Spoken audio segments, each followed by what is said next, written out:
I'm Nina Burley, author of Courier's American Freak Show newsletter. In this week's Freak of the Week, I'm going to talk about someone who is an unstable billionaire whose recreational use of the horse tranquilizer ketamine has freaked out his own corporate executives. A pro-natalist who has fathered at least 11 kids and is searching for a compound in which to house his harem and spawn, and whose Inauguration Day Nazi salute was seen around the world. You guessed it, the Freak of the Week is Elon. Elon is our Freak of the Week because he has unleashed a squad of pre-adult tech bro coders to, without congressional authorization, seize and manipulate the U.S. government computer system that disburses $5 trillion a year. Musk has been given access to the Treasury Department's payment system, including the personal information of millions of American workers. While the White House claims the bros only have read-only access, federal employee witnesses believe the bros are accessing the most sensitive parts of the system and would be capable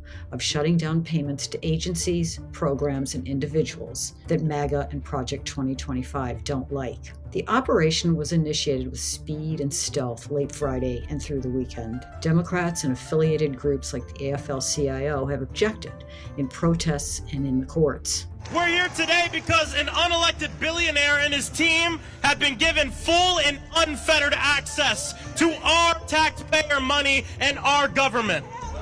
Musk thumbed his nose at Senator Whitehouse's objections in a tweet with a laugh cry emoji. The intern running Sheldon's social media account seems very upset, he smirked. Musk, richest man on the planet, in an act of cartoonish evil, has even targeted USAID, the American agency that provides $40 billion annually to help the world's most wretched nations and groups fighting malaria and starvation around the world. To put that number into context, the U.S. military defense budget is $900 billion.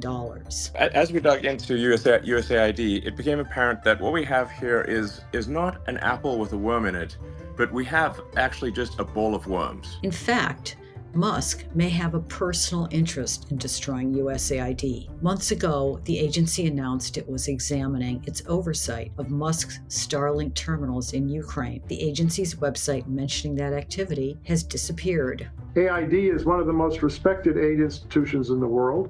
It's one of the most accountable. So these attacks on aid by Musk and his young men who are assisting him are complete nonsense. Musk has laughed it all off, tweeting insults and memes like a teenage boy. Having blown nearly $300 million electing Donald Trump and having dazzled Trump with his gigantic fortune and his facility with high technology that Grandpa Donald doesn't understand, he apparently feels invincible and unstoppable. Meanwhile, Musk, a South African native, has all but declared his allegiance to neo-Nazi ideals. He's pouring money into the German far-right party.